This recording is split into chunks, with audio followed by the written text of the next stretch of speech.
This song is going to be capoed on the 5th fret and otherwise in standard tuning.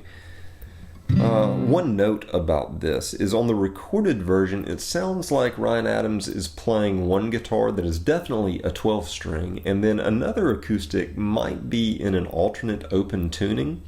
So it's going to be a bit difficult with just one acoustic guitar, one that is 6 string, to really capture the depth of the sound that is on the recorded version. So if what I'm showing you and what you're playing doesn't sound exactly like what you're hearing, in terms of bigness of sound, that's why. But here is what Ryan Adams is doing on guitar, albeit this is happening on a 12 string, so it sounds larger. You're going to start the opening riff off with your ring finger on the 6th string 3rd fret relative to the capo. So I'm speaking as though the capo is the nut. Go 1, 2, 3, 3rd fret. So ring finger on the 6th string 3rd fret. Pinky finger pulled back to the 1st string 3rd fret, and then you'll be using your 1st and 2nd fingers to hammer on inside of this relative G chord.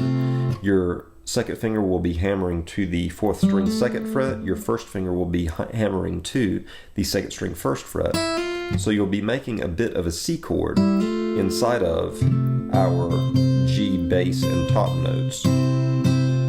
The way that I'm doing this is I'm playing with a pick, and I'm striking down on the 6th string, and then I'm strumming up on the strings 2, 3, and 4, and then immediately after strumming up, I'm hammering on into my C feel, and then I'm hitting the high 6th string that is fretted on the 3rd fret, and that gives me a sound pretty close to what the guitars are doing on the recorded version of this song.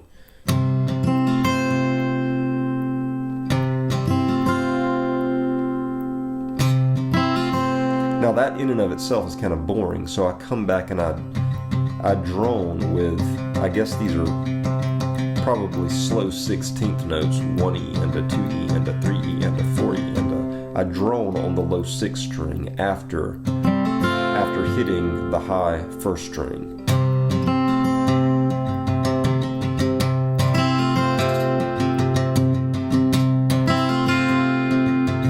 Notice that I keep my 1st and 2nd fingers in that C position until it cycles back around and I'm ready to upstrum on strings 2, 3, and 4 open again. That's when I'll lift these fingers up to give the open strings, but then immediately they hammer back down and you hit the high 6th string.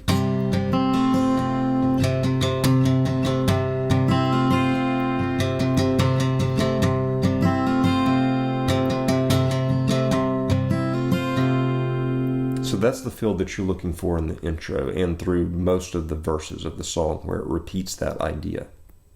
The first change that you get to in the verse is going to be an E minor chord to a D over F sharp back into the G chord. The way that you're going to make the E minor is go with your 2nd and ring fingers to the 5th and 4th strings, using them to fret the 2nd fret.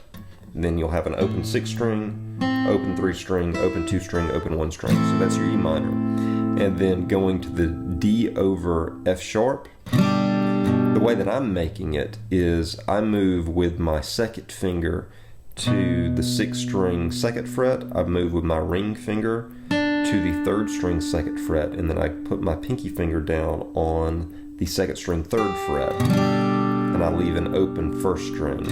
So this is operating as a D chord, but we've got this F sharp in the bass, so it's like it's moving from E minor to the F sharp and then back into the G. And that will come together like the E minor to the D back to the G.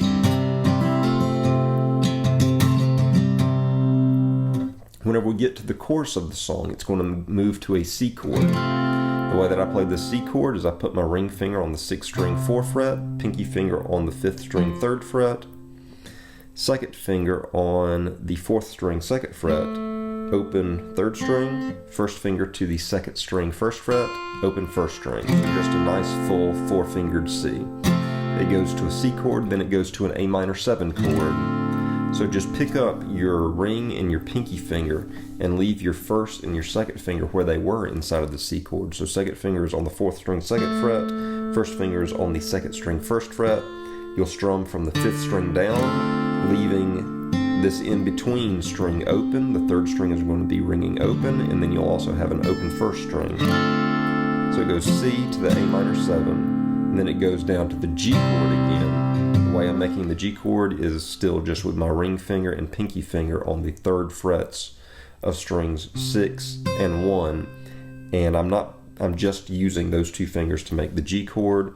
My ring finger's blocking out the 5th string, which is the only one that you don't want to ring open in this. And then it goes back up to the C. And then it begins the next round still on the C, back to the A minor, and then back down into the G for probably another round of.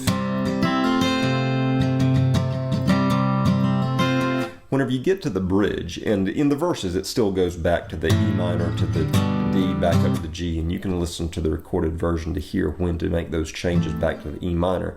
But whenever you get to the bridge of the song, there is another change that happens out of the chorus. So the chords remain the same, of C to the A minor to the G, and then back up to the C.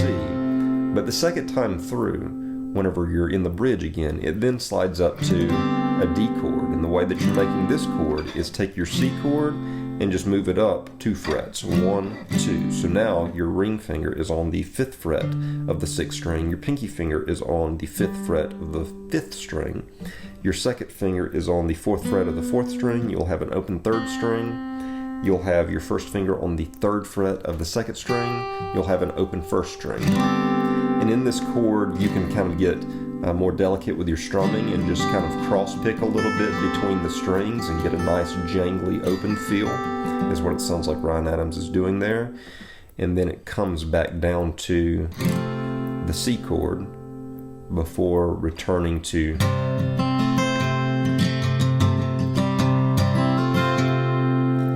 And then, of course, at the end of the song, John Mayer comes in with his solo, something of, which I've not figured out verbatim yet, but I plan to, and I will post that lead break for anyone that wants to learn it within maybe a day or two from releasing this video. Those are the chords and the rhythms and the riffs as I hear them to this new Ryan Adams song. Hopefully that gives you an idea of how to approach it.